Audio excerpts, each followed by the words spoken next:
All right, welcome back, everyone. I've got turn 51 here. I've mapped out my turn, and I'm going to walk you through all the decisions. I guess the big question on my mind is whether or not Storm Demons is going to pay off in the long term. So that's our biggest bet. We are about to summon, I think, 14 instances of Storm Demons. So that'll give us 70 total. Is that right? 50, 70? Yeah, 70. 70 total. So let's get into it. Um, in looking at the messages, nothing too critical stood out to me here. It was a pretty boring turn. In fact, that's a good thing because I was expecting Machaka to move in on me, take more territory, and then I was also wondering whether or not Ind was going to take back their province, but as we'll see, they got away from that. So here we are, it's Pyrene. We've still got our cap circle with only 3 provinces. We've got Sleepy Wold, where we have cast Witch's Sabbath. And the Witch's Sabbath is going to allow us to cast the really powerful summon Storm Demons. What is it called? Gathering of Storm Demons, which is a really cost-effective spell, but it requires you to have a Witch's Sabbath up for a month. This stays up for 1 month and then it goes away. So we're about to dump 300 plus blood slaves into this, so it better pay off. I think immediately after we do this, the next priority is going to be get this throne. I think that might be the immediate next priority.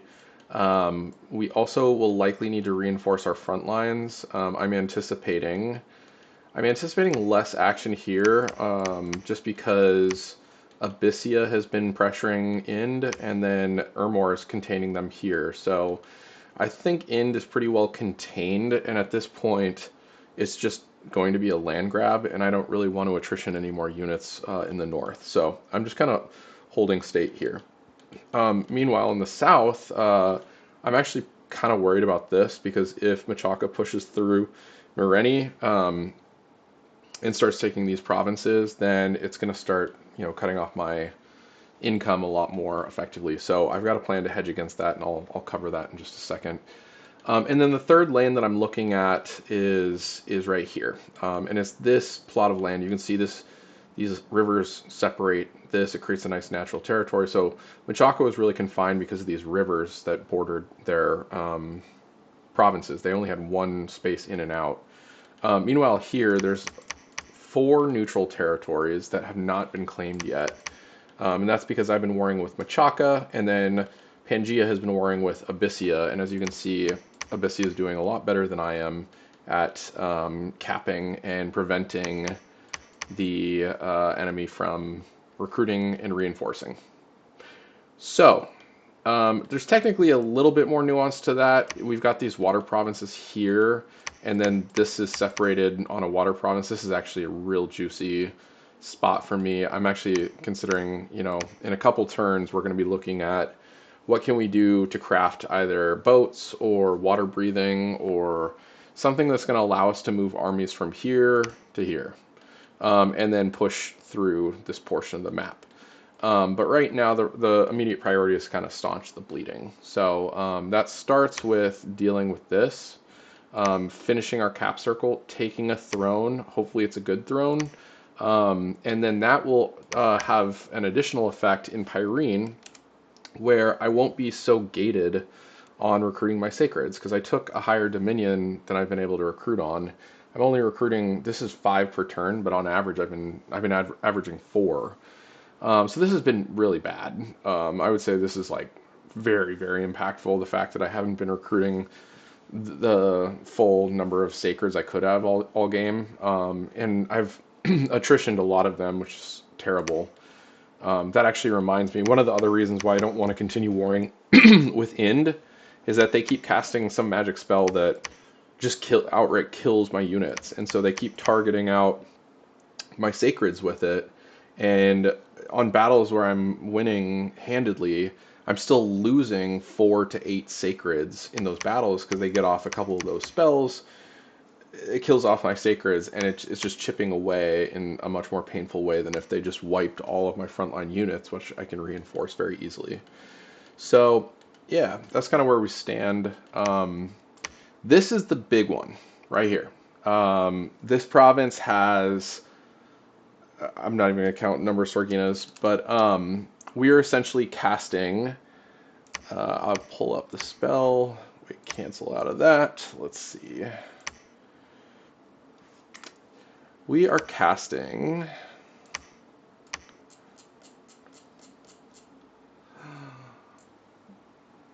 Gathering of Storm Demons. This is a very cost-effective spell. Typically, it costs 10 Blood Mages to recruit one Storm Demon. So if you look at it from the vanilla game perspective, I think it's at Blood 4.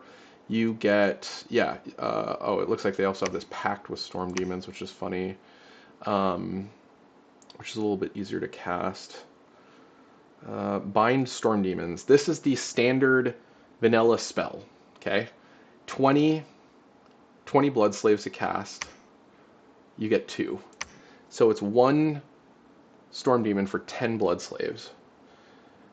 I guess Pyrene also has this Dominion's Enhanced version of the spell. Packed with Storm Demons. Number of effects 2. It costs 12. But it requires that Witch's Sabbath. So it requires that initial investment before you can do it. I found this kind of annoying to navigate because you start doing the math of like, well, there's an upfront cost of 50, and then you just get to a point of like, okay, I can't generate the blood economy to be able to cast this at a reduced cost. And so you have to start doing some really weird math when you start comparing it, and you're like, well, screw it, I'll just wait till I'm at blood 7, which is exactly what I did. Would it have been helpful to have a couple Storm Demons earlier on? Yeah, probably. It would have been nice, but I think I'm doing just fine right now. So now we're gonna be able to cast Gathering of Storm Demons. Wait, one more thing on that. This is one spell. This is one cast, and this one cast generates 5, whereas the other ones only generate 2. So you're saving. It's a 1 to 2.5 ratio of mage turns. So there is an opportunity cost there too. So I think I did the right thing. I do think I could have done this a little bit more effectively with using Blood Harvest to increase my blood levels, but that's fine. We learned that lesson. I think this is a cool spell. I'll definitely be looking at that rather than dumping a whole lot into a million blood boosters next time. But so be it. Okay, so here we are. Gathering Storm Demons, 1, 2, 3, 4, 7, yeah, 14. So we're gonna have 70 Storm Demons next turn. I am probably gonna split that into 2, if not 3 different fighting forces. Initially, I will most likely bring the full force to bear here. I don't want any risk in this province when I go to take this. I'm very nervous that I will bring all of the Storm Demons and a bunch of Sacreds and not enough frontline chaff to absorb the initial blow, and then I'll just get wiped. That is a very real risk. I'm probably overthinking it, but given the amount that's on the line and the fact that I'm kind of hinging my ability to go into the late game off of summoning 70 Storm Demons, I'm not going to be able to generate 300 blood slaves for another 10 turns. So this is pretty important that I take this now. This will also give me Dominion boost. It will potentially give me additional gems or additional scales. It's very important that I take that, and it's driving me crazy that I haven't taken it yet. So that's priority 1. I think next up, I'm looking at what I need to do to win this war. And I'm calling it a war now because I screwed it up so badly in the early game that it is truly back to being a war state. And I need to think about it as a set of battles and not just, sieging down to check a box and finish someone off. Machaca has a really nice bless, and it's really bad for us. So I anticipate this being problematic for a while, and it's going to inhibit our ability to make progress here because I'm going to have to split forces, and it's going to be a problem. I'm very nervous about Abyssia just rolling up right through here and just coming right up to here. So I think the next objective after the throne is going to be taking territory here and putting up another castle. Probably right here. I'm looking at this province right here. This is a nice spot just because there's only one way in and out. So, you know, force them to come through there. If I was really greedy and like I guess lucky, you know, it'd be awesome if I could push all the way down through here and get a province here. I'm not even sure that I would do that still. I would still probably put a fort here just because it's a choke point. It's one province in and out with water on either side. So this is kind of the target. I need to take Marius. I might be able to take it in the next few turns. But again, it's kind of the same thing where I don't want to have to reinforce too quickly. Other orders that are worth noting, I am forging a lot of lightless lanterns, and I'll show you what these are. Lightless lanterns. Lightless lanterns is a massive research boon, so it gives plus 12 research to anyone equipping it. The problem is that whoever you equip it on becomes tainted, and they're likely to get horror marked. So put it on your cheap discount mages, and then they get plus 12 to research, which is the equivalent of essentially sometimes more than doubling the research on individual mages. I've been putting them on Pyrene monks. I also have some of these guys here, Ministers of Magic. These guys recruit for 90 gold. That's nothing. So yeah, these are adept researchers, research 11, very nice. So, you know, putting these lightless lanterns on these cheap mages, they become the research monkeys, the group. Gems, just income in general. My income dropped 300. I'm not entirely clear why it dropped so much between that. You know, the vast majority of our upkeep is on the Sorginas. And we just crossed the 50% mark, which sucks. I don't love spending more than 50% of my income right up front. I think I'm about to lose these mercenaries, which is probably fine. I'm not willing to reinvest in them, so we're just going to let them expire. Actually, maybe not. I take that back. I'm going to take that back. We're going to bid on these guys. So someone can outbid me. We'll see what happens there. Fill that up. But yeah, the income situation is not great. Okay, what are we going to do about the income? You know, crossing the 50% mark for upkeep over income, not great. I don't have a ton of places that I can expand to, and if anything, I expect to lose more province income. So a couple options. I forgot about this. I was actually using this guy, Gabriel the Cardinal of Emerald Flame. He was a hero I got pretty early on. Sweet hero. Level 3 Fire Mage, level 3 Blood, and level 3 Priest.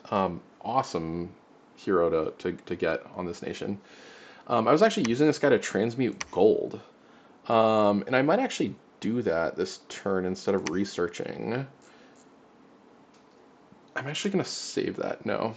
Because I only have 23 fire gems, and I actually would really like to accumulate a few more fire gems, because now that I'm at construction 7, I can craft kind of all the most important boosters, including elemental magics, and my mage has 3 out of 4 of the elemental magics. He has fire, air, and water.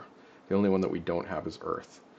So I think I want to preserve those. I'll probably still forge at least a couple more lightless lanterns, and we'll still continue site searching for fire gems. But at this point, I don't know that we need to prioritize anything more. So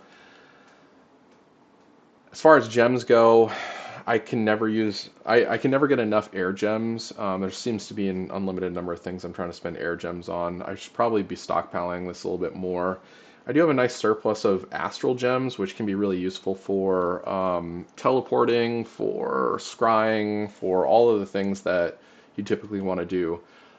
Which reminds me, I was wondering why I actually have a visibility into, oh, look at that, Abyssia and Pyrene. We are exactly tied. Me and my friend are exactly tied on income, which is amazing. Gem income, blood, research. So I was wondering, I was like, how do I have access to this? And I was wondering, this is the first video. It's from this, in the site of Nern. I forgot I found this.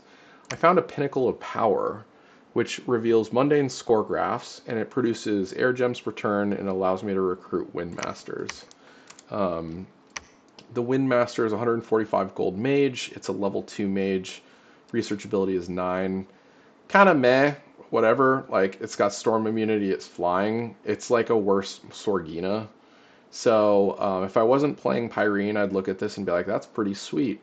But because I'm playing Pyrene and I have access to Sorginas, which are some of the, like, probably one of the best mages in the game, I've just kind of indifferent about this. So I didn't really care about the Magi, but what I did like is the mundane score graphs. So that's cool. So that actually lets us look at and track how we're doing against. That is so fascinating. How was Abyssia so far ahead of me on provinces? I thought I actually had a pretty decent expansion.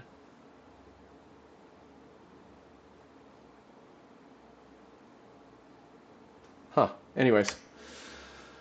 Forts, we're even. We won't be for long because once I hit Blood 8, I'll probably do 3 red seconds on a couple important provinces. I'll probably just start, raiding and then throwing down 3 red seconds. I might try to go for some death magic, which is, there's some really cool stuff that you can do to summon death mages. But we're not there yet. Future turn. Let's see, what else do I have for my notes? Map review. We already kind of reviewed it. There is on the Turtle Glade a false prophet that's causing problems here, but it's not too big of a deal. Our blood mages are working their fields. We've got 10 total blood mages blood hunting. I'm considering also blood hunting here. Actually, yeah, the population's at 1,700. I will most likely do some blood hunting here, so I'm gonna start setting up for that. And then once we hit Blood 8, I think what we will do is set up Blood Vortex on Sodorth. I don't know how to pronounce it. I think that's where we will set it up. Or we'll set it up... I don't know.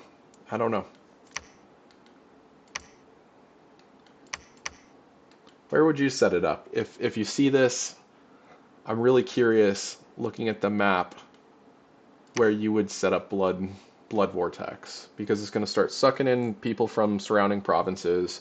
I'm blood hunting here and here, so it would not be ideal to be killing off the population in these provinces. I'm reluctant to put it so far forward. This is not the worst place to do it.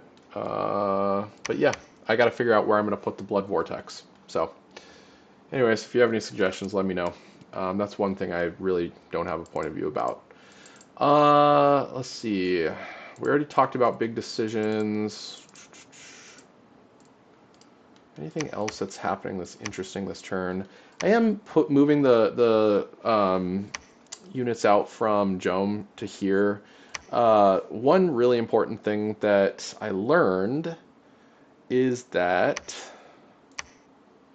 the Staff of Storms, these start of battle spells, you don't have to be a mage to use these items. This will just trigger. So I don't need my Sorginas to carry the Staff of Storms. I can put the Staff of Storms on one of my Emerald counts. And then he can trigger it, and then the Sorginas can just start blasting. So that's interesting. I've got a number of interesting items ready to go. I've got a fire booster. I'm trying not to take out the fire boosters into the field, or just any boosters into the field, unless I have a really specific strategy I'm going for. These are all just kind of preserved for casting and forging.